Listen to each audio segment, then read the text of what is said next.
Se Jesus vinha do coração luminoso das esferas superiores, trazendo nos olhos misericordiosos a visão dos seus impérios resplandecentes, e na alma profunda o ritmo harmonioso dos astros.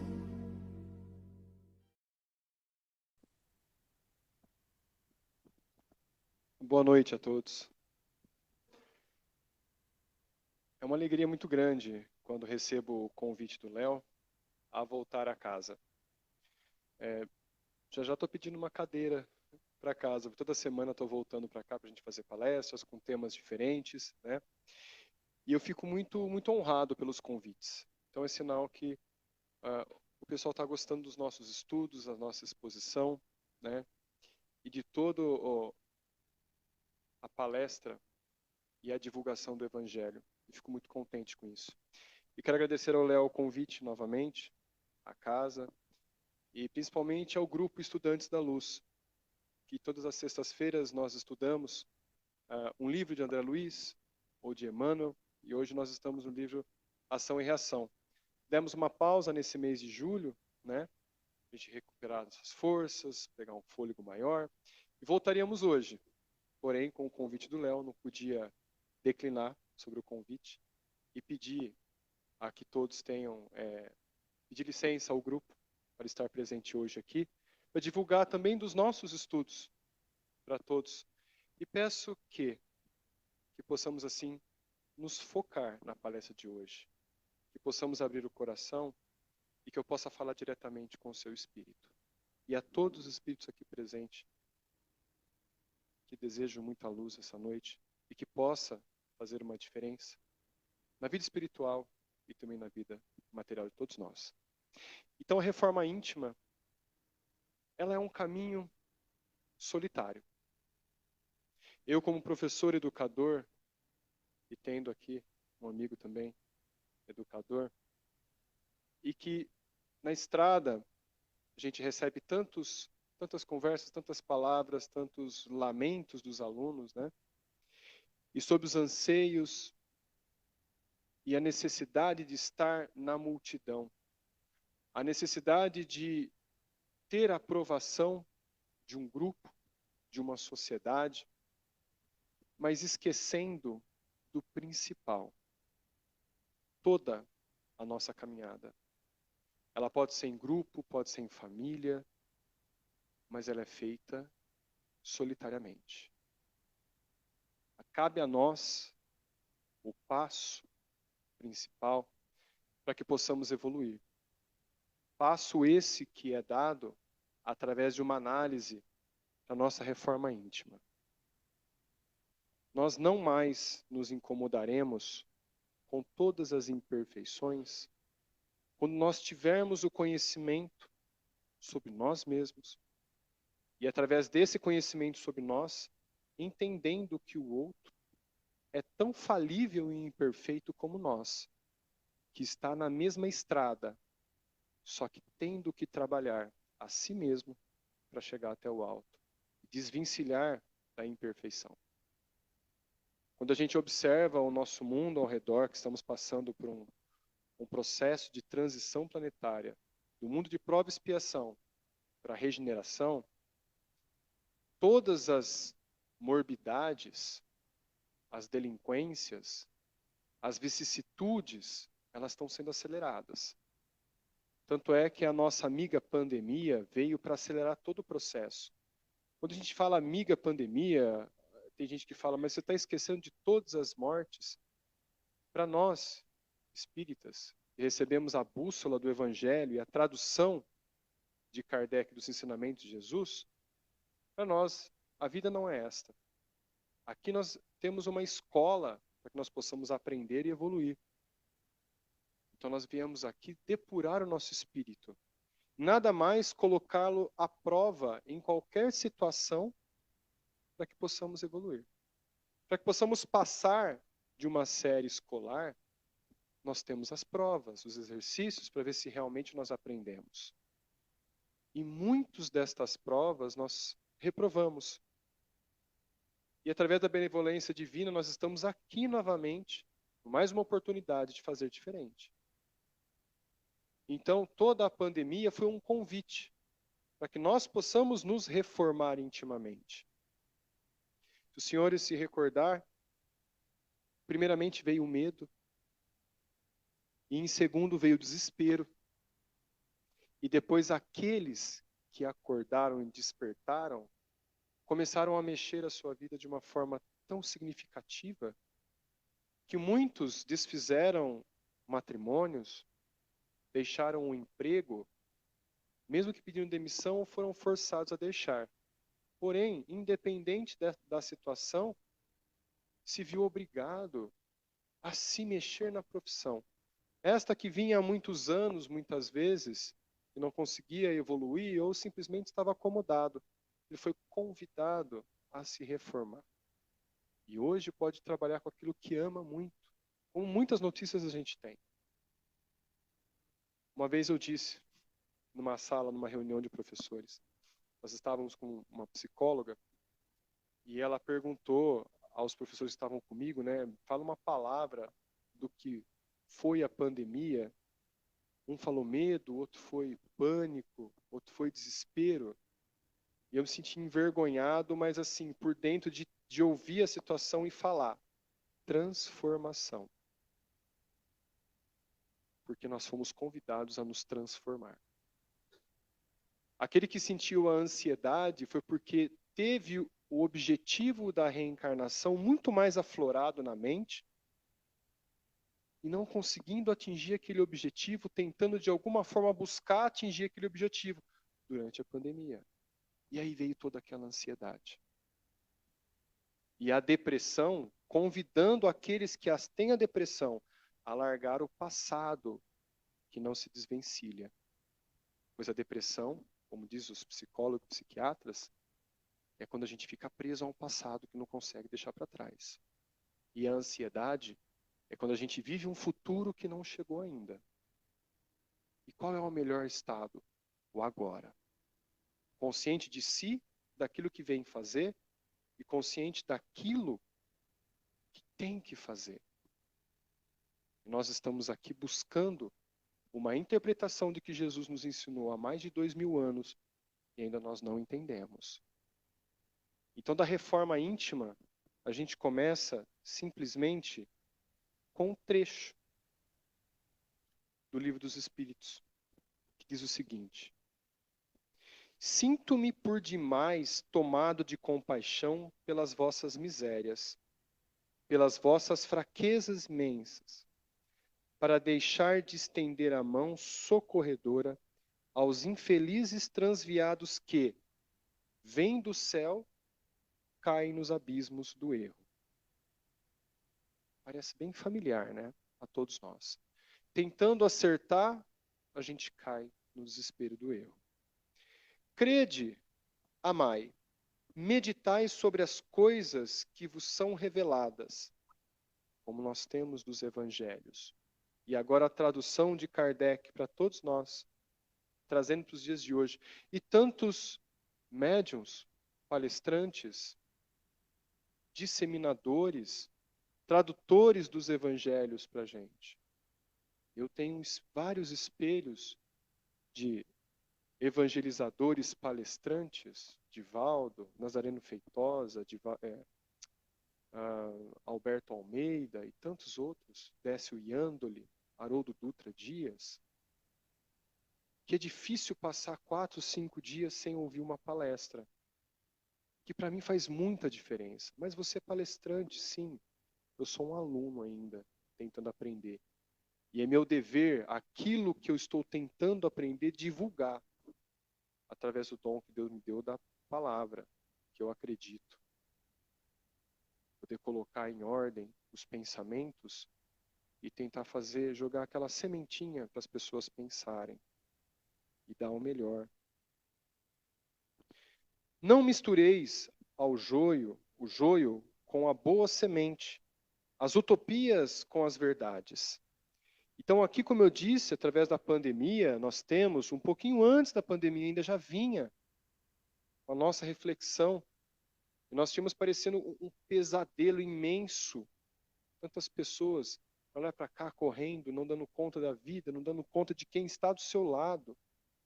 Se esquecendo de tantos irmãos que estão ao nosso lado ali, tentando aprender. Discussões, ódios, rancores, e que a pandemia veio a acelerar. Então, aquela imagem de uma pessoa sentada à sarjeta, vindo todas aquelas pessoas passarem, parece familiar a muitas pessoas. Porque só a minha vida não dá certo. E observando as redes sociais, tendo fotos de pessoas de famílias felizes, aí eu convido a reflexão. Quem nessa vida vai postar uma foto triste? Pesquisas já dizem que quando a gente passa 15 minutos observando as redes sociais, a gente acaba ficando um pouco depressivo. De tantas imagens felizes, alegres, né, de bens materiais que as pessoas obtêm, são grandiosos, e a gente não. Mas será que é essa a realidade? Será que todas as pessoas que estão felizes estão num momento ou estão eternamente felizes? Eu acho que se estivessem eternamente felizes não estariam nesse planeta, que ainda se encontra no final de prova e expiação. Estaria num planeta ditoso, ou num mundo feliz, como a gente fala. Onde o corpo não existe mais. É só o perispírito. O último passo para chegar num planeta puro, no qual Jesus faz parte. Então nós temos uma longa caminhada. Então eu costumo dizer que, para a gente ser feliz, nós precisamos construir a felicidade. E ela é momentânea. Assim como nós temos também as tristezas, que elas são momentos necessários. A depressão, o luto, a perda de algo, ela é necessária até aquela breve depressão, para nos fazer entender, pensar sobre aquele ensinamento. Por que será que Deus colocou o sofrimento? E impôs o sofrimento para o aprendizado dos seres. Porque se nada tivesse de fundamento, Deus não permitiria tanto sofrimento. Mas nós vemos o sofrimento de uma forma diferente. De uma forma contrária. As dificuldades e as vicissitudes que nós temos são as educadoras do nosso espírito. Nós somos como crianças. Estamos aprendendo o tempo todo. E Jesus é como o adulto, que está tentando conduzir as crianças. Quando aquele bebê começa a engatinhar e começa a querer dar os primeiros passinhos, ele vai vacilar e vai cair. O que nós, como adultos, nós fazemos com as crianças? Nós demos uma risada e estendemos as mãos. E o que algumas crianças fazem? Pega na mão e levanta de novo. Dá uma risadinha, outras choram. Somos nós. Que num sinal de problema, a gente cai, chora, se desespera. E quando muitas vezes o nosso anjo guardião, nosso mentor, nos estende as mãos, nós como crianças birrentas não vemos. Não entendemos a lição. É um passinho depois do outro. Não, a gente já quer correr. Quer correr porque correr é melhor. A gente vai cair, não sabe correr ainda. Não sabe nem andar. Então aqui o Espírito de verdade, ele é duro com a gente. Duro. Para fazer com que a gente reflita. E assim ele continua. Espíritas, amai-vos. Este, o primeiro ensinamento. Instruí-vos. Este, o segundo.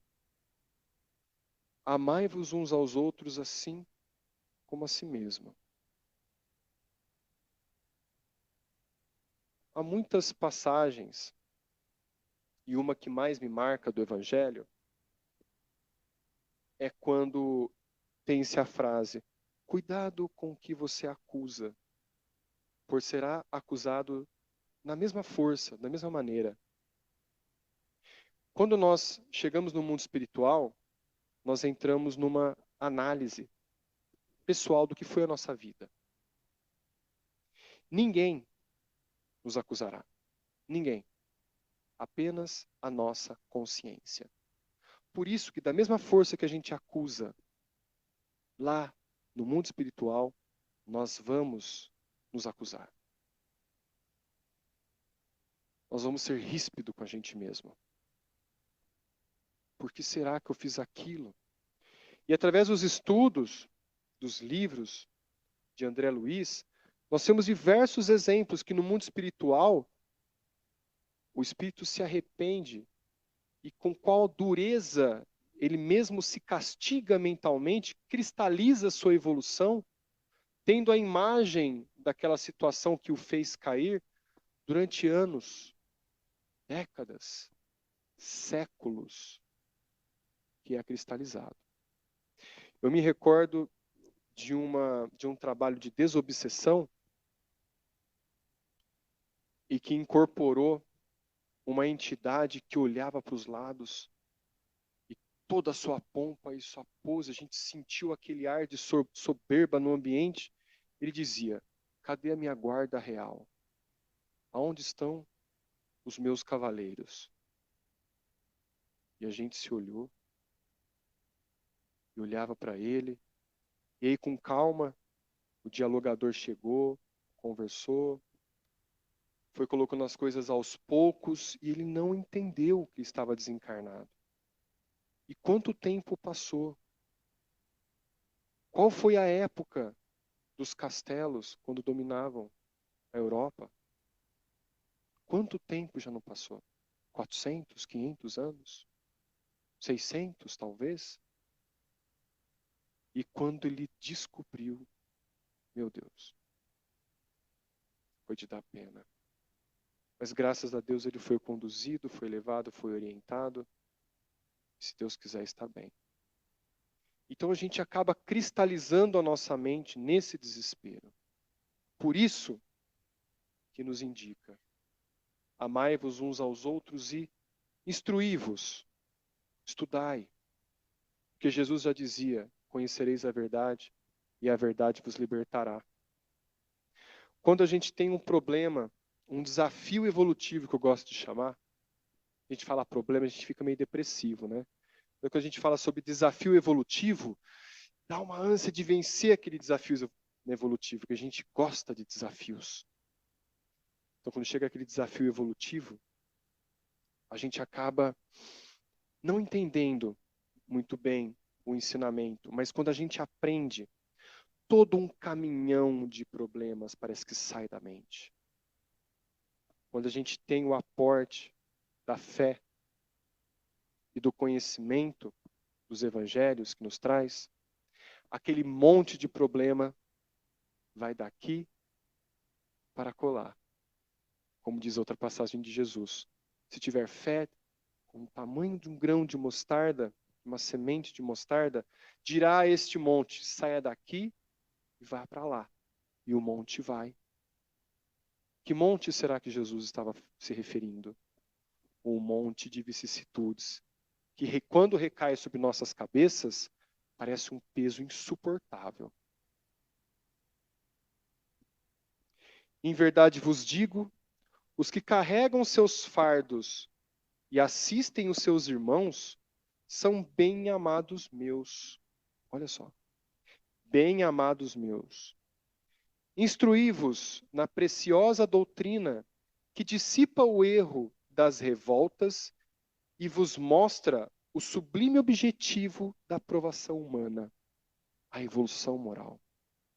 Por isso, reforma íntima, evolução moral. Então, as nossas educações que são nos apresentadas através de problemas, elas vão aparecer. E nós sabemos qual nós temos uma grande queda. Qual é a nossa maior queda? Se é o ódio, é a vingança, é a soberba, é a sexolatria, É o ciúmes, é o apego ao bem material. Nós sabemos. Mas nós temos um instinto de preservação de imagem, que é natural. É um instinto que vem desde a primitividade, não através dos hominídeos, mas muito antes com os animais. Como Kardec estipulou no Livro dos Espíritos, nós temos 4 reinos. O reino mineral, que é o princípio do ser. O reino vegetal, onde já chega a ter um instinto, um reflexo da respiração, da digestão, da reprodução. O reino animal, onde esse reflexo é apurado e é dado fagulhas de inteligência, onde o instinto aflora cada vez mais. E o reino animal, onde é oferecido a inteligência para que ele possa repensar os seus atos, até chegar à pureza com que Jesus está hoje. Então, quando a gente se recorda das nossas quedas, a gente sabe qual é a que mais nos pega. Desde criança, isso vem nos tentando. Só que de uma forma bem sublime e singela, como um problema de matemática. Aprende cálculos simples, começa a evoluir nos cálculos, uma subtração, uma divisão por 2 números, uma multiplicação por 2 números, por 3. E aí vem Bhaskara e começa a aumentar.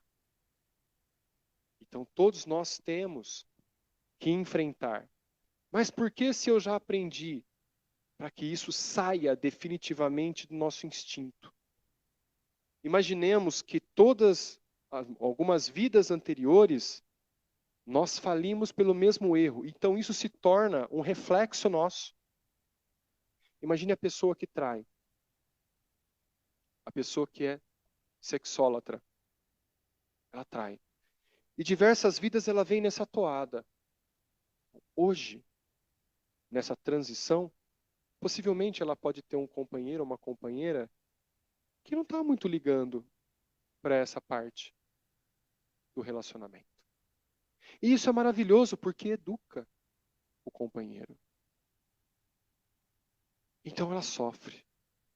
E ela é tentada desde a criança até a fase adulta, e cada vez mais. E vai chegar um momento que, para a reflexão, será que é necessário mesmo? Será que eu vou perder tudo que eu construí com a minha família até hoje para um momento? Um momento? O prazer que dura 7 segundos? Então começa a refletir. Esse foi apenas um exemplo. E a queda maior do ser humano é a queda do sexo. Lamentável. A da riqueza também é outra, da avareza, e assim por diante.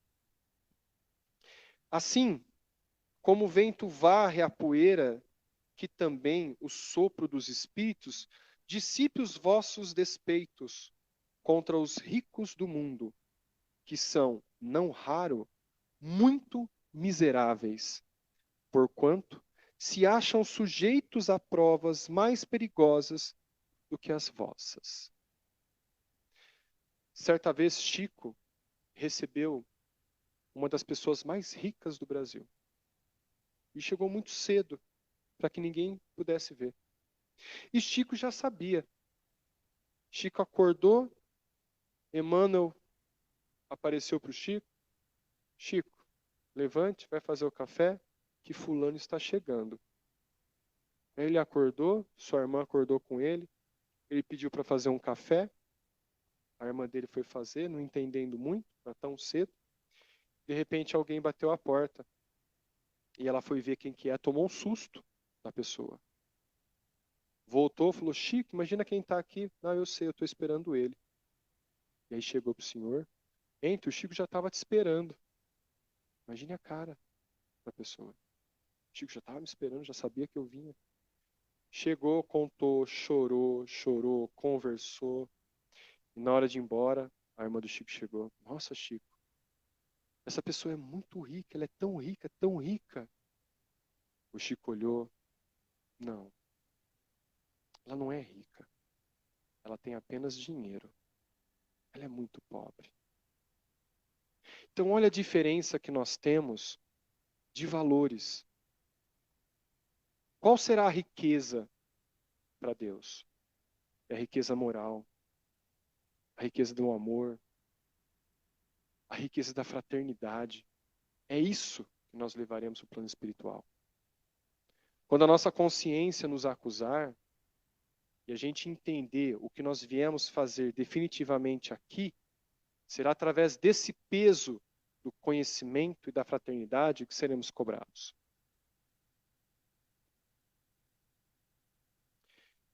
Estou convosco e meu apóstolo vos instrui. Bebei na fonte viva do amor e preparai-vos, cativos da vida, presos a esse corpo, a lançar-vos um dia livres e alegres, no seio daquele que vos criou, fracos, para vos tornar perfectíveis, e que quer modeleis vós mesmos a vossa maleável argila, que é o perispírito, a fim de serdes os artifícios da vossa imortalidade. Ou seja, o que fica é o conhecimento. Quando a gente observa Chico, Emmanuel, Bezerra de Menezes, a gente não imagina o que esses ícones para a gente representam foram no passado. Chico, que foi um general de capela, do sistema de capela, no qual fez parte, iniciando a guerra nuclear, e por isso o exílio na Terra. Ele foi exilado junto com Bezerra de Menezes, junto com tantos outros que fizeram a diferença hoje do Espiritismo. Se regeneraram. Chegaram a pouco mais de 10 mil anos atrás, trazidos através desse expurgo do sistema de capela, nas 4 raças que chegaram aqui. Foram os hindus, os arianos, os egípcios e os chineses. Muitos deles já voltaram, mas nós ainda estamos aqui. Mas como eu vou saber se eu sou deste planeta? Simples. Foi perguntado, quando Geraldinho perguntou isso ao Chico, Chico respondeu, isso é simples, Geraldinho. Você acredita na reencarnação? Todos aqueles que acreditam na vida após a morte não são desse planeta. Nos encontramos de novo aqui. Mas como é possível entender e ter essa certeza? Porque o espírito carrega com ele as impressões de vidas passadas. Se nós passamos por outros orbes, nós acreditamos que existe uma vida depois dessa vida. E que existem vidas em outros planetas. Em aula de ciências, os alunos me perguntam, professor, você acredita em vida em outros planetas? Eu falo, não. Eu tenho certeza. Mas como se o homem não encontrou ainda? Mandou sonda para Marte, para Saturno, e não encontrou? Aí eu pergunto, se nós temos 4 planetas, Marte é o 4º, a Terra é o 3º, Vênus, Mercúrio, são planetas rochosos. Será que a Terra, a vida depois de Marte, ela é realmente material? Saturno, Urano, Netuno. E quando a sonda dos seres humanos chegou lá, o que o ser humano pode ver? Com o egoísmo dele, o que é semelhante a ele nunca vai achar vida. Mas se ele mudar o sistema de procura para frequências energéticas, ele vai encontrar um planeta recheado de vida. No livro, não lembro se era Memórias Póstumas, a mãe de Chico Xavier foi enviada para Marte, para conhecer a vida em Marte, em espírito. E lá ela conta que os marcianos não têm o corpo material, mas os observa preocupados. Porque o que acontece em cada orbe, em cada planeta, afeta um conjunto harmonioso de planeta. Então imagine que o nosso sistema solar ele está harmonicamente programado. numa dança muito bela da vida, material e espiritual. E o que nós fazemos aqui é tão perigoso que afeta outros planetas ao nosso redor. Por isso a preocupação da guerra mundial. Então, o que seria reformar? Depois de todo esse conhecimento que nós recebemos, do Espírito de verdade, o que seria reformar? Então, eu fui buscar a definição num dicionário digital. Diz o seguinte: reformar é o ato ou efeito de reformar. Nova forma, nova organização, mudança para melhor. Eu gosto dessa definição. Mudança para melhor. A gente nunca vai reformar a casa para ela ficar pior, né? Sempre pensando no melhor. Melhoramento, conserto, reparação, restauração. Convido os senhores a refletir. O que há de errado nesta cozinha? O que há de errado? Nós temos uma pia, um bebedouro ali do lado, um armário em cima, um fogão, um depurador ali em cima de ar, uma mesinha interessante que você fecha, né? Bem prática. No final ali parece que tem uma lavanderia ao lado, um revestimento bonito. Tá limpa essa pia. O que tem de errado nela? Bom, é funcional? Nós conseguimos cozinhar ali? Sim. Nós conseguimos viver com esse corpo normalmente? Sim. Vamos melhorar essa cozinha? E se a gente reformar ela para esta cozinha? O que os senhores acham?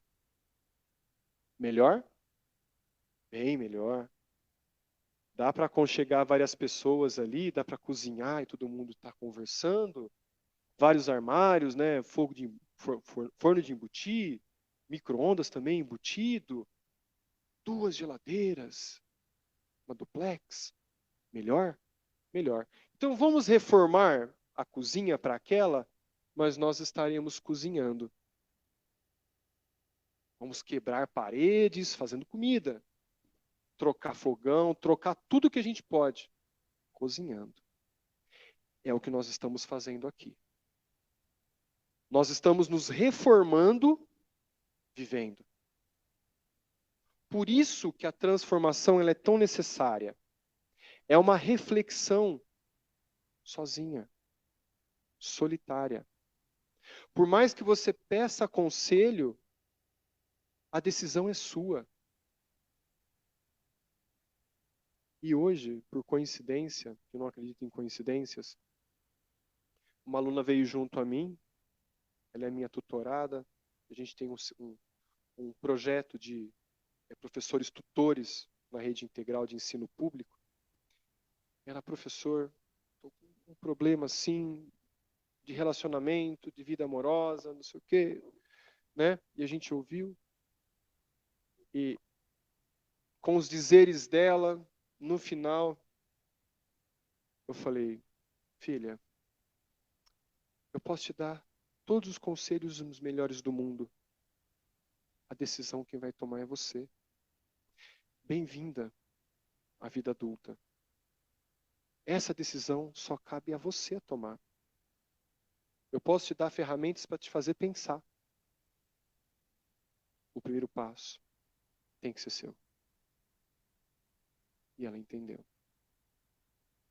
Estamos falando de espiritismo na escola? Não. Estamos falando de reflexão, de consciência moral, de evolução moral. Não precisa falar de espiritismo. Em qualquer lugar que a gente vai, a gente pode plantar a sementinha para um mundo melhor. Em qualquer ambiente. Para a gente finalizar, bem-aventurados os aflitos, o homem pode abrandar ou aumentar o amargor das suas provas pela maneira de encarar a vida terrena. Maior é o seu sofrimento quando o considera mais longo. Ora, aquele que se coloca no ponto de vista da vida espiritual abrange na sua visão a vida corpórea, como um ponto no infinito, compreendendo a sua brevidade, sabendo que esse momento penoso passa bem depressa. A certeza de um futuro próximo e mais feliz o sustenta, encoraja, e em vez de lamentar-se, ele agradece aos céus as dores que o fazem avançar. O aprendizado é necessário, o sofrimento é opcional. A gente se desesperar é opcional. Nós temos todo o aprendizado do Evangelho em nossas mãos. Convido os senhores também à seguinte reflexão. O fim do relacionamento. As brigas de família. E a despedida de um emprego. São 3 flagelos que chegam na nossa vida com uma força tão grande.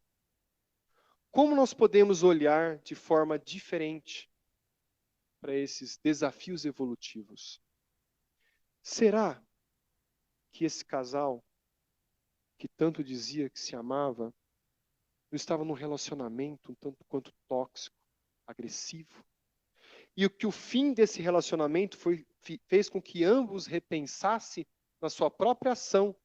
E quando encontrou uma outra pessoa, entendeu o relacionamento até o casamento. As brigas de famílias, a necessidade de se acertar com os entes da nossa família, a necessidade, pois muitos deles foram os nossos algozes, ou nós fomos os seus algozes. E que a benevolência divina nos colocou na mesma família, para que a gente possa recomeçar e ter amor desde o nascimento. Por isso a gente não consegue se desvencilhar da nossa família. A necessidade de se entender, para que a gente possa construir um novo laço da harmonia, da fraternidade. E o término do emprego. Será que ele não estava lá numa inércia? Tá bom para mim, estou ganhando, estou recebendo, mas que a despedida, a demissão desse emprego fez com que ele repensasse, atualizasse o seu currículo, fizesse novos cursos e realmente fosse para uma área que ele ame de verdade.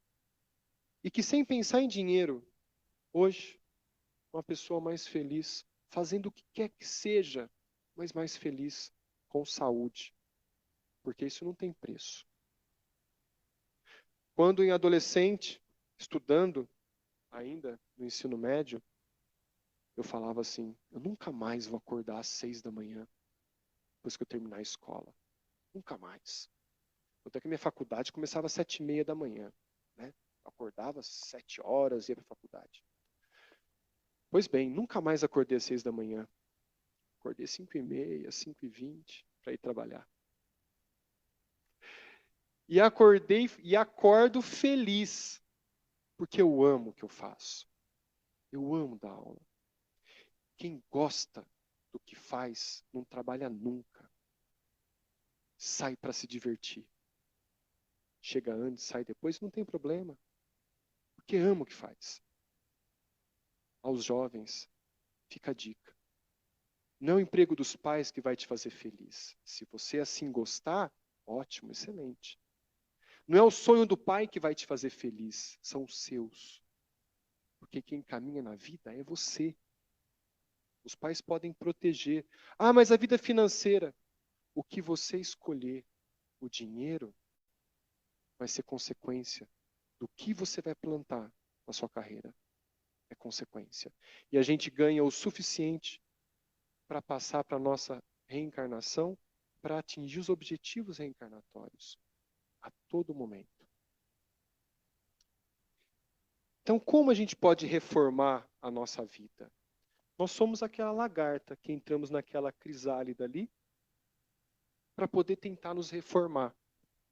Então, a gente pode simplesmente conhecer a nós mesmos, como diz Sócrates, conhece-te a ti mesmo. conhecendo as nossas limitações. Conhecereis a verdade, e a verdade vos libertará. O estudo, a leitura dos livros doutrinários ou dos evangelhos. E a fé. Esta fé que transporta montanhas, que nos traz mais próximo de Jesus, dos nossos mentores. Quando a gente ora, a nossa energia fica mais fina, fica mais sutil, que faz com que a gente entenda as mensagens dos nossos mentores. Por isso, o orai e vigiai. E a boa vontade. Esta boa vontade que nos dá força de transformação, a força da mudança para ser melhor. Quando nós atingimos essa tétrade de ações, a gente consegue nos reformar, liberando assim as asas da materialidade, para que a gente possa evoluir na vida espiritual. Como diz Emmanuel para Chico, e Chico reproduziu tantas vezes, ao nosso passado, ninguém vai esquecer, ninguém vai mudar. Mas o nosso futuro está em branco. Só nós podemos fazê-lo melhor. Aqui tem o canal no YouTube que a gente coloca as palestras, os estudos. Para quem gosta de estudar, nós temos os estudos dos livros, Evolução em Dois Mundos, dos Domínios da Mediunidade, e agora este, Ação e Reação. Toda reunião que nós temos, nós gravamos, subimos para o YouTube e deixamos disponível para quem quiser. O grupo Estudantes da Luz não tem a intenção de monetizar nada e simplesmente divulgar ensinamentos que não são nossos, são de Jesus. Então eu espero que os senhores tenham uma excelente noite, um excelente final de semana. Muito obrigado. Boa noite a todos.